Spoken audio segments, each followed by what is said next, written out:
সুপ্রিয় শিক্ষার্থীবৃন্দ, আশা করি সবাই ভালো আছো, সুস্থ আছো এবং নিরাপদে আছো। করোনা মহামারীর এই দুঃসময়ে সারা দেশ জুড়ে শিক্ষা প্রতিষ্ঠানের প্রায় সকল ধরনের কার্যক্রমই বন্ধ আছে। আমরা অনেক দিন ধরে শিক্ষা প্রতিষ্ঠানে মিলিত হতে পারছি না। আমি আশা করছি তোমরা বাসায় বসে অল্প অল্প করে নিজেদের পড়াশোনা চালিয়ে নিচ্ছ। তোমাদের সেই প্রচেষ্টাকে আরও সামনে এগিয়ে নিয়ে যেতে আমি Naren Das, lecturer ICT, Bandarban collectorate school and college তোমাদের সাথে আছি। আমি আশা করছি আমার এই ক্ষুদ্র প্রচেষ্টা তোমাদেরকে কিছুটা হলেও উপকৃত করবে। তো আজকে আমি তোমাদের সাথে আলোচনা করব তোমাদের তথ্য ও যোগাযোগ প্রযুক্তি বইয়ের 4র্থ অধ্যায় স্প্রেডশিটের ব্যবহার সম্পর্কে। তো এই পুরো ভিডিও সেশন জুড়ে তোমাদের সাথে স্প্রেডশিটের ব্যবহারের প্রয়োজনীয় অনেকগুলো টুলস নিয়ে কথা বলবো। তো স্প্রেডশিট সম্পর্কে তোমাদেরকে পরিচয় করিয়ে দিব। এই অধ্যায় এর সম্পূর্ণ ভিডিও সব তোমরা যদি দেখো তাহলে এই কয়েকটা বিষয় তোমাদের কাছে ক্লিয়ার হবে। তো আমি বিষয়গুলো তোমাদেরকে বলছি, তোমরা স্প্রেডশিট সম্পর্কে ব্যাখ্যা করতে পারবে এবং স্প্রেডশিট সফটওয়্যার কোথায় কোথায় ব্যবহার হয় সেটা তোমরা চিহ্নিত করতে পারবে এবং স্প্রেডশিট সফটওয়্যার কেন ব্যবহার করা হয় সেটা তোমরা বুঝতে পারবে এবং সেটা তোমরা ব্যাখ্যা করতে পারবে এবং স্প্রেডশিট সফটওয়্যার কিভাবে ব্যবহার করতে হয় তার বিভিন্ন টুলসগুলো সম্পর্কে তোমরা বর্ণনা করতে পারবে এবং তোমরা সেটা ব্যবহার করতে পারবে। তো কথা না বাড়িয়ে আমরা আমাদের কাজে চলে যাই। স্প্রেডশিট সফটওয়্যারটা মূলত বলার আগে আমি তোমাদেরকে কিছু কথা বলতে চাই। সেটা হলো, আমরা মানবজাতি আদিকাল থেকেই বিভিন্ন ধরনের পদ্ধতি ব্যবহার করে হিসাব নিকাশ রাখতাম। কখনো গাছের বাকলে বিভিন্ন প্রকার চিহ্ন দিয়ে, অথবা কখনো পাথরের দেয়ালে দাগ কেটে বিভিন্নভাবে আমরা হিসাব নিকাশ করতাম। তো এর পরবর্তীতে সময়ের পরিক্রমায় চলে আসলো অ্যাবাকাস নামের একটা ছোট্ট যন্ত্র, যেটা দিয়ে ম্যানুয়ালি মানুষ হিসাব নিকাশ করত। কিন্তু বড় ধরনের হিসাব নিকাশ করার ক্ষেত্রে অ্যাবাকাস যন্ত্রটা তেমন কোনো কাজে দিচ্ছিল না, কাজে আসছিল না মানুষের, যার কারণে আস্তে আস্তে চলে আসলো ক্যালকুলেটরের ব্যবহার। ক্যালকুলেটর আবিষ্কারের পরে মানুষ কিছুটা স্বস্তি পেল। তবে ছোটোখাটো হিসাব নিকাশ করার জন্য ক্যালকুলেটর আমাদেরকে খুব বেশি উপকার করত, কিন্তু বড় ধরনের কোনো হিসাব নিকাশ করতে গিয়ে ক্যালকুলেটর ততটা উপকারী ছিল না, যার কারণে ক্যালকুলেটরের পরে সময়ের আবর্তনে চলে আসলো কম্পিউটার। আর কম্পিউটার আসার কারণে আমাদের জীবনটা অনেক সহজ হয়ে গেছে। আমরা কম্পিউটারে খুব সহজেই আমাদের দৈনন্দিন যে কোনো ধরনের হিসাব নিকাশ করে নিতে পারি। তো আমি তোমাদের সাথে স্প্রেডশিট সম্পর্কে কিছু মৌলিক কথাবার্তা এখন বলবো। তো স্প্রেডশিট শব্দের আবিধানিক অর্থ হচ্ছে ছড়ানো বড় মাপের কাগজ, অর্থাৎ খুব বড় এক ধরনের একটা কাগজ, যে কাগজে কোনো একটা প্রতিষ্ঠানের আর্থিক হিসাব নিকাশ সংরক্ষণ করা যায়। এই ধরনের কাগজগুলোতে অনেকগুলো রো কলাম আঁকা থাকে, অর্থাৎ ছক থাকে ঠিক এই ধরনের, এবং অনেকগুলো রো কলাম থাকে। এই রো কলামগুলোতে ব্যবসায়িক লেনদেনের যাবতীয় হিসাব নিকাশগুলো লিখে রাখা হয়। তো কাগজের ব্যবহার আস্তে আস্তে উঠে যাচ্ছে। কাগজের বিভিন্ন অসুবিধা থাকার কারণে বর্তমানে কাগজের এই ধরনের স্প্রেডশিটের পরিবর্তে স্থান দখল করছে কম্পিউটারের সফটওয়্যার নির্ভর বিভিন্ন স্প্রেডশিট প্রোগ্রাম। তো বিভিন্ন ধরনের স্প্রেডশিট প্রোগ্রাম আমাদের বর্তমানে প্রচলিত আছে। সর্বপ্রথম যে স্প্রেডশিট প্রোগ্রামটা ছিল সেটা হলো তোমার অ্যাপল কোম্পানির তৈরি করা ভিজিক্যালক নামে একটা সফটওয়্যার, যেটা স্প্রেডশিট সফটওয়্যার। তো আস্তে আস্তে আরও অনেকগুলো প্রতিষ্ঠান তাদের নিজস্ব স্প্রেডশিট সফটওয়্যার তৈরি করতে লাগলো। তো অনেক ধরনের স্প্রেডশিট সফটওয়্যার আছে, যেমন Microsoft Excel, Open Office Calc, spread, এই ধরনের অনেকগুলো সফটওয়্যার আছে। দেখো এখানে এক্সেলের ছবি দেওয়া আছে, ভিজিক্যালকের ছবি দেওয়া আছে তোমাদের বইয়ে, সম্ভবত 52 পৃষ্ঠা। ওপেন অফিস ক্যালক এইসবের ছবি দেওয়া আছে। তো তার মধ্যে সবচেয়ে পপুলার যেটা, সেটা হচ্ছে তোমার মাইক্রোসফট এক্সেল। আমরা আমাদের এই অধ্যায়ে স্প্রেডশিট সম্পর্কে যে বিভিন্ন টুলসের ব্যবহার জানব, সেটা মূলত মাইক্রোসফট এক্সেল সফটওয়্যারটা ব্যবহার করেই জানবো, কারণ এটা আমাদের দেশে সবচেয়ে বেশি পপুলার। আমাদের দেশে না, পুরো পৃথিবীতেই মাইক্রোসফট এক্সেল যে স্প্রেডশিট সফটওয়্যারটা আছে মাইক্রোসফট প্রতিষ্ঠানটার, সেটা সবচেয়ে বেশি পপুলার। তো আমরা সেটা সম্পর্কেই জানবো। তার আগে আমরা স্প্রেডশিট সম্পর্কে আরও কিছু মৌলিক বিষয় জেনে নিই। তো লক্ষ্য করো, স্প্রেডশিট হচ্ছে এক ধরনের অ্যাপ্লিকেশন কম্পিউটার প্রোগ্রাম, অর্থাৎ এটা একটা অ্যাপ্লিকেশন সফটওয়্যার। তো এই অ্যাপ্লিকেশন সফটওয়্যারটাকে অনেক সময় ওয়ার্কবুকও বলা হয়, ঠিক আছে? তো দেখো, তোমরা অনেক সময় তোমাদের শিক্ষকদের কাছে তোমাদের হাজিরা খাতাটা দেখো, যেটাকে রেজিস্টার খাতাও বলা হয়। তো রেজিস্টার খাতাটাতে অনেকগুলো পৃষ্ঠা থাকে, প্রত্যেকটা পৃষ্ঠায় এই ধরনের অনেকগুলো ছক করা থাকে। আচ্ছা, আমি ছকটা এখানে না করি, এখানেই দেওয়া আছে, আমি এখান থেকেই দেখাই। এই ধরনের অনেকগুলো ছক করা থাকে, যে ছকের মধ্যে তোমাদের নাম এবং তোমরা কোন কোন দিন এসেছো সেই বিষয়ে সেই রেকর্ডটা এখানে রাখা হয়। তো স্প্রেডশিট সফটওয়্যারটারকে ওয়ার্কবুক বলা হচ্ছে। আর এছাড়া রেজিস্টার খাতায় যেমন অনেকগুলো পৃষ্ঠা থাকে, প্রত্যেকটা পৃষ্ঠায় অনেকগুলো রো কলাম এভাবে দেওয়া থাকে। প্রত্যেকটা রো কলামের মধ্যে রো কলামের অধীনে কিছু সেল থাকে, এই সেলগুলোতে আমরা তথ্য লিখতে পারি। তো স্প্রেডশিট সফটওয়্যারটা তো এই ধরনের অনেকগুলা পৃষ্ঠা থাকে, যেগুলোকে বলা হয় শিট। তো আমি স্প্রেডশিট সফটওয়্যারটা আগে থেকেই তোমাদের জন্য খুলে রেখেছি, আমি তোমাদেরকে সেখান থেকেই দেখাই বিষয়টা।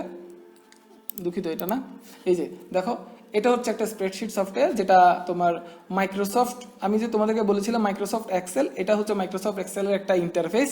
তো দেখো, আমরা যখন মাইক্রোসফট এক্সেল সফটওয়্যারটা প্রোগ্রামটা ওপেন করব, তখন আমাদেরকে এভাবেই একটা উইন্ডো দেখাবে। তো দেখো, এখানে অসংখ্য রো কলাম রয়েছে। দেখো, লক্ষ্য করো, এগুলো হচ্ছে সবগুলো আমার কলাম, এগুলো হচ্ছে সবগুলো কি আমার কলাম। আর এই যে এগুলো হচ্ছে সবগুলো রো, এগুলো হচ্ছে সবগুলো রো, এগুলো সবগুলো হচ্ছে রো। এবং রো এবং কলামের অধীনে ছোট ছোট যে ঘরগুলো তোমরা দেখতে পাচ্ছ, ছোট ছোট ঘরগুলো যে দেখা যাচ্ছে, এগুলোকে বলা হয় সেল। এগুলোকে কি বলা হয়? সেল। মূলত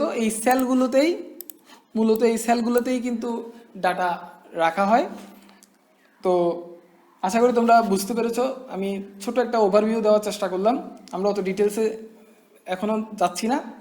তো পুরো ইন্টারফেস সম্পর্কে ছোট একটা আইডিয়া দেওয়ার চেষ্টা করলাম, বেসিক। তো এবার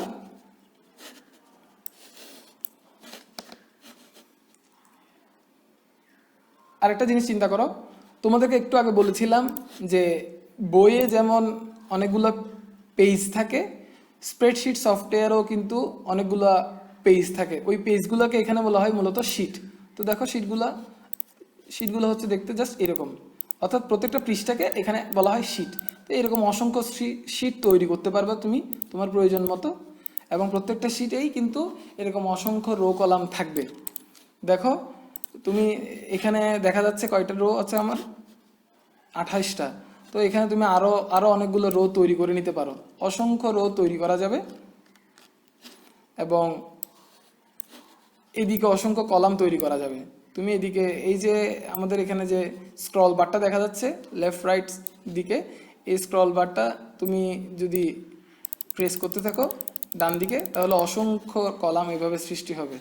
দেখো, আমার জেড পর্যন্ত এসে একটা সেট শেষ হয়েছে, এরপর আবার এ বি এ সি এভাবে কলাম তৈরি হচ্ছে। তো এরকম অসংখ্য কলাম তৈরি করা যাবে প্রত্যেকটা শিটে এরকম অসংখ্য কলাম তৈরি করা যাবে। তো আশা করি তোমরা বুঝতে পেরেছো শিট বিষয়টা কি, এবং রো কলাম, স্প্রেডশিট সফটওয়্যারের রো কলাম বিষয়টা কি, এবং সেল বিষয়টা কি, যেটা তোমাদের বইয়ে 53 পৃষ্ঠায় দেওয়া আছে। এইখান থেকে তোমরা পড়ে নিবে। তো এবার আমরা পরবর্তী অংশে যাই। স্প্রেডশিট সফটওয়্যার, তথ্য ও যোগাযোগ প্রযুক্তি এবং স্প্রেডশিট। বর্তমান যুগ হলো তথ্য ও যোগাযোগ প্রযুক্তির যুগ। এই যুগে তথ্য প্রক্রিয়াকরণ একটি গুরুত্বপূর্ণ কাজ। আমাদের বর্তমান যুগটা হচ্ছে তোমার তথ্য ও যোগাযোগ প্রযুক্তির যুগ, এবং এই যুগে ইনফরমেশন প্রসেস করাটা খুব ইম্পর্ট্যান্ট একটা কাজ। তোমরা সবাই কম বেশি ইন্টারনেট ব্যবহার করো, ইন্টারনেটে হাজার হাজার তথ্য ছড়িয়ে ছিটিয়ে আছে। তো তথ্যগুলো তখনই মিনিংফুল হবে যখন তুমি স্পেসিফিক কোনো বিষয়ে ইন্টারনেট হতে হোক বা অন্য যে কোনো রিসোর্স হতে হোক, তথ্যগুলো সংগ্রহ করে সেগুলোকে প্রসেস করে মানুষের বোধগম্যভাবে উপস্থাপন করতে পারবে, তখনই একটা তথ্যকে আমরা মিনিংফুল বলতে পারি। তো স্প্রেডশিট সফটওয়্যার ব্যবহার করে ব্যবসায়িক কাজের তথ্যগুলোকে সুন্দরভাবে উপস্থাপন করা যায়। তার পাশাপাশি আরও অনেক কাজে স্প্রেডশিট প্রোগ্রাম ব্যবহার হয়। আর একটা ছোট উদাহরণ এখানে বলেছে, যে কোনো গবেষণায় প্রাপ্ত উপাত্তকে বোধগম্যভাবে উপস্থাপনের জন্য উপাত্তগুলোকে বিশ্লেষণ করতে হয়। স্প্রেডশিট প্রোগ্রামের সাহায্যে এই ধরনের বিশ্লেষণের প্রাথমিক কাজগুলো সহজে সম্পাদন করা যায়। অর্থাৎ বিষয়টাকে যদি আমি তোমাকে একটা এক্সাম্পল দিয়ে বোঝানোর চেষ্টা করি, ধরো একটা নির্দিষ্ট একটা পাড়া বা মহল্লাতে 5,000 বা 6,000 মানুষ বাস করে। তো 5,000 বা 6,000 মানুষের উপর ধরো একটা করোনার ভ্যাকসিন আবিষ্কার হলো, সেই ভ্যাকসিনটা প্রয়োগ করা হলো। এখন ভ্যাকসিনটা প্রয়োগ করার পর তাদের উপর প্রভাবটা কি হলো, অর্থাৎ তাদের উপর ইম্প্যাক্টটা কি পড়লো, সেটা পজিটিভ ইম্প্যাক্ট নাকি নেগেটিভ ইম্প্যাক্ট নাকি অ্যাভারেজ কোনো ইম্প্যাক্ট পড়ছে, সেই বিষয়টা যদি আমরা বোধগম্যভাবে উপস্থাপন করতে চাই, তার জন্য সুন্দর একটা টুলস, সুন্দর একটা সফটওয়্যার বা প্রোগ্রাম হলো স্প্রেডশিট। তো আমরা স্প্রেডশিটের মাধ্যমে সেই উপাত্তগুলোকে, অর্থাৎ আমরা কি ফিডব্যাক পাচ্ছি 5,000 বা 6,000 মানুষের উপর যে আমরা ভ্যাকসিনটা প্রয়োগ করলাম, তার ফলাফলটা কি আসলো, সেই ফলাফলটাকে যদি আমরা সুন্দরভাবে উপস্থাপন করতে চাই, তার জন্য সুন্দর একটা মাধ্যম হচ্ছে স্প্রেডশিট। অর্থাৎ আমরা স্প্রেডশিটের মাধ্যমে সেটা সুন্দরভাবে উপস্থাপন করতে পারি, এবং সেই স্প্রেডশিটে যে আমরা বোধগম্যভাবে উপস্থাপন করলাম সেটার উপর ভিত্তি করে আমরা একটা ডিসিশন নিতে পারি, অথবা একটা আলটিমেট আউটকাম কি হচ্ছে সেটা আমরা সুন্দরভাবে উপস্থাপন করতে পারি, এবং স্প্রেডশিট প্রোগ্রামের সাহায্যে সেটা খুব সহজে করা যায়। আরেকটা বিষয় যদি আমি তোমাদেরকে উদাহরণ হিসেবে বলি, ধরো একটা প্রতিষ্ঠানে, একটা শিক্ষা প্রতিষ্ঠানে অনেক সময় দেখা যায় কি, প্রত্যেকটা টার্মের এক্সামের পর প্রত্যেকটা শ্রেণীতে বিষয় শিক্ষকরা শিক্ষার্থীদের ফলাফল তাদের শ্রেণী শিক্ষকের কাছে জমা দেয়, এবং শ্রেণী শিক্ষক তাদের ফলাফলটাকে একটা বড় খাতাতে লিপিবদ্ধ করে, এবং সেই অনুযায়ী প্রত্যেকটা স্টুডেন্টের প্রত্যেকটা বিষয়ের যে মার্কসগুলা দেওয়া থাকে তার উপর বেস করে একটা আলটিমেট রেজাল্ট তৈরি করে। বিষয়টা দেখতে হয়তো এই ধরনের কিছু একটা হতে পারে। আমি তোমাদের জন্য একটা নমুনা তৈরি করে রেখেছিলাম, যেটা একটু আগে আমি ওপেন করেছিলাম। এই যে দেখো, ধরো স্টুডেন্টের আইডিগুলো দেওয়া থাকবে এভাবে, স্টুডেন্টের নেমগুলো দেওয়া থাকবে এভাবে, এবং স্টুডেন্টদের সাবজেক্ট ওয়াইজ গ্রেডগুলো দেওয়া আছে এভাবে, এবং সেই অনুযায়ী তাদের এখানে ফাইনাল যে গ্রেডটা সেটা এখানে ক্যালকুলেট করে দেওয়া আছে। আমি এখানে মূলত কিছু ডামি গ্রেড বসিয়েছি, এবং আসলে এই যে ডামি গ্রেডগুলো বসিয়েছি সেটার উপর ভিত্তি করে এখানে একটা গ্রেড বসিয়েছি, এটাও কিন্তু ডামি। আমি মূলত এখানে অ্যাকচুয়াল কোনো ডাটা বসাইনি, তোমাদেরকে বোঝানোর স্বার্থেই এখানে কিছু ডাটা বসিয়েছি। এগুলো মিনিংফুল না কোনো কিছুই, জাস্ট তোমাদেরকে বোঝানোর স্বার্থে আমি এগুলো এখানে লিখেছি। তো দেখো, এই জিনিসটা প্রতিষ্ঠানে কিন্তু ম্যানুয়ালি করা হয়, খাতাতে করা হয়। তো জিনিসটা দেখো, খাতায় যদি আমরা করতে যাই, বিষয়টা কতটুকু বিরক্তিকর কাজ হতে পারে। এখানে আমি 12টা স্টুডেন্টের ডাটা দিয়ে তোমাদেরকে দেখিয়েছি। তো এখানে প্রত্যেকটা ক্লাসে কমপক্ষে 50-60 জন স্টুডেন্ট থাকতে পারে। তো পুরো প্রতিষ্ঠানে কতগুলো স্টুডেন্ট থাকতে পারে, এবং এই সবগুলো স্টুডেন্টের ডাটা যদি আমরা খাতাতে লিপিবদ্ধ করতে যাই, সেখানে ভুলের সম্ভাবনা থাকতে পারে, এবং ক্যালকুলেশন করে যে আলটিমেট গ্রেডটা বসাচ্ছি সেটাতে যদি ভুল হয়, সেখানে সংশোধন করতে গিয়ে অনেক ঝামেলা হতে পারে। কিন্তু সফটওয়্যার ব্যবহার করে, আমরা স্প্রেডশিট সফটওয়্যার ব্যবহার করে এখানে খুব সহজেই গ্রেডটা বসিয়ে দিতে পারছি প্রত্যেকটা বিষয়ের, এবং গ্রেডগুলো বসানোর পর প্রত্যেকটা স্টুডেন্টের ইন্ডিভিজুয়াল যে সাবজেক্ট ওয়াইজ মার্কসগুলো আছে সেগুলোর উপর ভিত্তি করে তাকে একটা ফাইনাল গ্রেড দিয়ে দিতে পারি। তো বিষয়টা করার জন্য এখানে ক্যালকুলেশনেরও কিন্তু সুযোগ আছে। আমরা এখানে সূত্র ব্যবহার করে এটা ফিক্সড করে দিতে পারি যে একটা স্টুডেন্টের প্রত্যেকটা সাবজেক্টের মার্কস ক্যালকুলেট করে তাকে একটা আলটিমেট গ্রেড বসিয়ে দেওয়া হোক। তো সেটা আমরা যদি একবার করে দিই, আমরা এর পরবর্তী সময় থেকে প্রত্যেকটা স্টুডেন্টের শুধু নাম্বারগুলো বসাবো অথবা গ্রেডগুলো বসাবো, সেই অনুযায়ী তাদের ফাইনাল গ্রেডটা তৈরি হয়ে যাবে। এখন এইভাবে আমার হাজার হাজার স্টুডেন্ট থাকুক, আমার কোনো প্রবলেম নেই। যতটা স্টুডেন্টের সাবজেক্ট যতটা স্টুডেন্টের তথ্য থাকবে সবগুলো স্টুডেন্টের তথ্য আমরা এখানে লিপিবদ্ধ করে দিব এবং আমাদের ফাইনাল গ্রেডটা আমরা খুব সহজে পেয়ে যেতে পারি। এবং একটা বিষয় লক্ষ্য করো, এক্ষেত্রে যদি ভুল হয়েও যায় কোনো কারণে, কোনো একটা গ্রেড, ধরো আমরা একজন শিক্ষার্থীর ইংরেজিতে যে গ্রেডটা পেয়েছে, ধরো প্রবীর যে গ্রেডটা পেয়েছে সেটা কোনো কারণে ভুল আসছে, আমরা সেটা এখান থেকে এডিট করে অন্য গ্রেড সেখানে বসিয়ে দিতে পারি। ধরো আমরা এখানে বি বসিয়ে দিলাম, তাহলে সেই অনুযায়ী এখানে অটোমেটিক্যালি এটা আপডেট হয়ে যাবে। আমি এখানে কোনো সূত্র বসাইনি বিধায় এটা আপডেট হচ্ছে না। তো এবার লক্ষ্য করো, আমরা আমাদের বইয়ে ফেরত যাই। আশা করি তোমরা বুঝতে পারছো যে স্প্রেডশিট সফটওয়্যারটা কিভাবে কাজে লাগছে আমাদের দৈনন্দিন জীবনে। তো এখানে কয়েকটা উদ্দেশ্য বলা হয়েছে, অর্থাৎ আমি যে একটু আগে তোমাদেরকে কয়েকটা এক্সাম্পল দিলাম তার মতন করে কয়েকটা এক্সাম্পল এখানে দেওয়া হচ্ছে। আমি এগুলো পড়ে তোমাদেরকে বুঝিয়ে দিচ্ছি, তোমরা একটু মনোযোগ সহকারে শুনো। নতুন কুড়ি উচ্চ বিদ্যালয়ের সাময়িক পরীক্ষার ফলাফল প্রস্তুত করার জন্য একটি বড় রেজিস্টার খাতা ব্যবহার করা হতো। শিক্ষকগণ বিভিন্ন বিষয়ে প্রাপ্ত নম্বর সেই রেজিস্টারে লিপিবদ্ধ করতেন। এরপর সব বিষয়ের বিষয়ভিত্তিক গ্রেড পয়েন্ট বের করে জিপিএ নির্ণয় করা হতো। কিন্তু এই প্রক্রিয়ায় তাদের অনেক ভুল হতো, পরে তা আবার সংশোধন করতে হতো।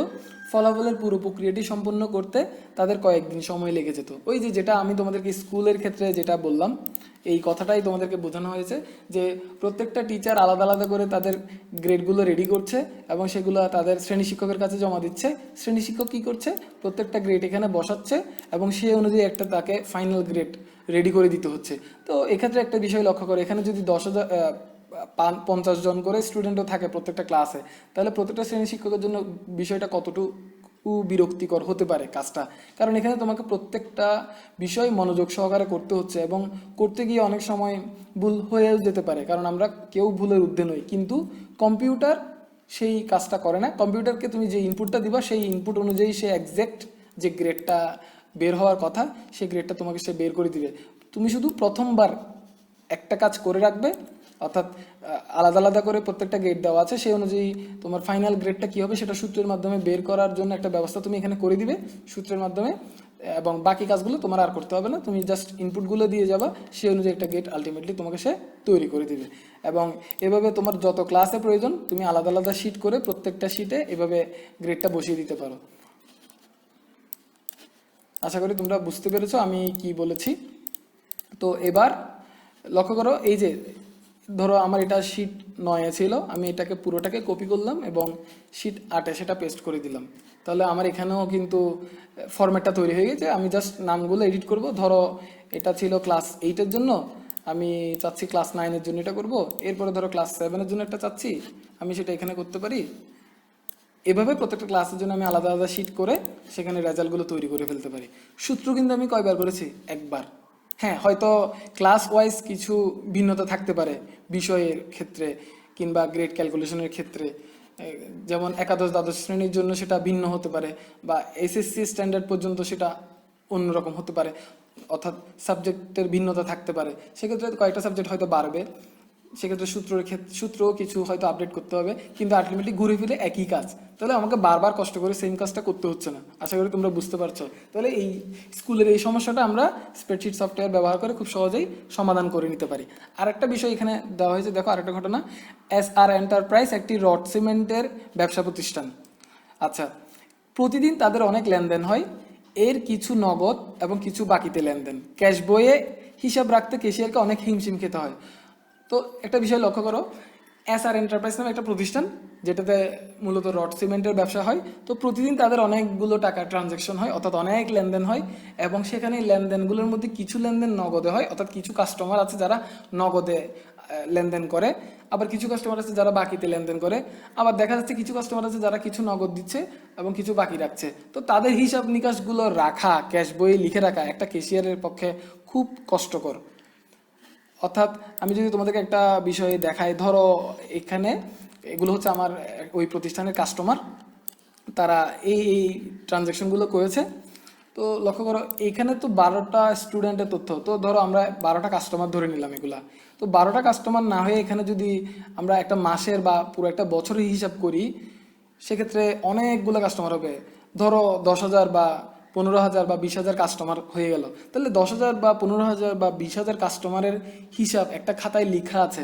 সেক্ষেত্রে ধরো ধরো মিসকাত সাহেব উনি কিছু রড বা সিমেন্ট কিনেছিলেন, সেক্ষেত্রে উনি কিছু টাকা পরিশোধ করেছিলেন এবং কিছু টাকা পরিশোধ করেননি। এখন উনি এসে যদি বলে যে আমার হিসাবটা বের করো, তাহলে আলটিমেটলি ক্যাশিয়ারের পক্ষে সেটা খুঁজে পাওয়াটা খুব কষ্টকর, কারণ এখানে অনেকগুলো পৃষ্ঠা অলরেডি হয়ে গেছে, প্রত্যেকটা পৃষ্ঠায় আলাদা আলাদা করে তাকে খুঁজতে হবে। হয়তো এক্ষেত্রে মিশকাত সাহেব তাকে একটু হেল্প করতে পারে এক্ষেত্রে, যে আমি অমুক তারিখ এই জিনিসটা কিনেছি, তখন সে তারিখ অনুযায়ী খুঁজতে পারে। কিন্তু আলটিমেটলি ঘুরে ফিরে একই কথা, যে তাকে অনেক অনেক পৃষ্ঠা থেকে খুঁজে তাকে তার তথ্যটা বের করতে হবে। কিন্তু এক্ষেত্রে ব্যাপারটা হচ্ছে কি, দেখো ধরো আমি চাচ্ছি পল্লব সাহেব কিছু জিনিসপত্র কিনেছিলেন, তার তথ্যটা বের করব। তো পল্লব সাহেবকে আমি জিনিসপত্র বিক্রি করার সময় তাকে বলে দিতে পারি যে আপনার এই নাম্বারে একটা আইডি আছে, আপনি এই আইডিটা মনে রাখবেন।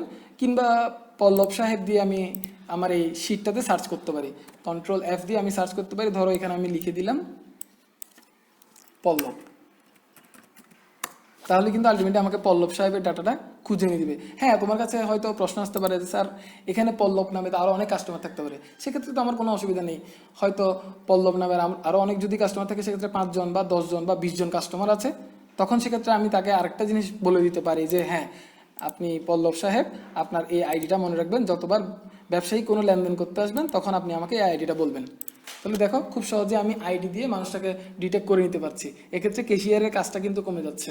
তাহলে স্প্রেডশিট সফটওয়্যার ব্যবহার করে আমরা খুব সহজেই এই হিসাব নিকাশগুলো করতে পারি। এর পরবর্তী আরেকটা ঘটনা দেখো, মিস্টার সুমন সবসময় আয়ের সাথে সঙ্গতি রেখে সংসার চালানোর চেষ্টা করেন। এই জন্য তিনি একটা ডায়েরিতে আয় ব্যয়ের হিসাব রাখার চেষ্টা করেন, মাঝে মাঝে তিনি হিসাবে গরমিল করে ফেলেন। তো এই বিষয়টাকেও স্প্রেডশিট সফটওয়্যার দিয়ে খুব সহজে করা যায়। ধরো উনি একটা জায়গায় এভাবে ওনার যত আয় হয় সেই আয়ের হিসাবগুলো রাখলেন এবং টোটাল আয় কত সেইটা লিখে রাখলেন। এরপরে আরেকটা জায়গায় তার কত ব্যয় হচ্ছে সেটা লিখলেন এবং পুরো ব্যয় কত হচ্ছে সেটাও লিখে রাখলেন। এর পরবর্তী ধাপে তিনি করলেন কি, ওনার মোট আয় যেটা ছিল এবং মোট ব্যয় যেটা হয়েছে সেটা থেকে বাদ দিয়ে উনি ওনার জমার হিসাবটাও লিখে রাখতে পারেন। খুব সহজেই উনি বের করে ফেলতে পারেন যে ওনার কত আয় ছিল এবং কত ব্যয় হয়েছে এবং তার কাছে কত টাকা জমা আছে।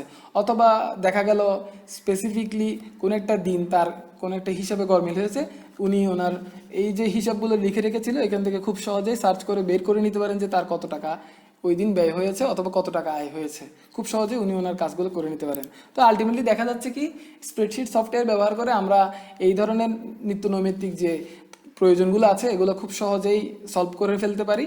অথবা মানে আমরা স্প্রেডশিট সফটওয়্যার ব্যবহার করে এগুলো ছাড়াও আরও অনেক ধরনের সমস্যা থাকতে পারে আমাদের অনেক দৈনন্দিন কাজে, সেগুলো আমরা খুব সহজে স্প্রেডশিট সফটওয়্যারের মাধ্যমে সলভ করে ফেলতে পারি। ঠিক আছে, তো আশা করি তোমরা বুঝতে পারছো যে স্প্রেডশিট সফটওয়্যার ব্যবহার করে আমরা মোটামুটি কি ধরনের সুবিধা পেতে পারি, অর্থাৎ স্প্রেডশিট সফটওয়্যারটা আমরা কেন ব্যবহার করব। তো আজকে আমি এতটুকুতেই লেকচার শেষ করছি। পরবর্তী ক্লাস থেকে আমরা স্প্রেডশিট সফটওয়্যারের বিভিন্ন টুলস কীভাবে ব্যবহার করে সেই বিষয়ে আস্তে আস্তে জানবো। তো সেই পর্যন্ত তোমরা সবাই ভালো থাকবে, সুস্থ থাকবে এবং আজকে যতটুকু পর্যন্ত তোমাদেরকে পড়ানো হয়েছে পুরো বিষয়টা তোমরা বাসায় রিডিং পড়ে নিবে। আশা করি তোমরা বুঝতে পারবে। এরপরও যদি তোমাদের কোনো সমস্যা থাকে তোমরা কমেন্ট বক্সে জানাবে। ধন্যবাদ।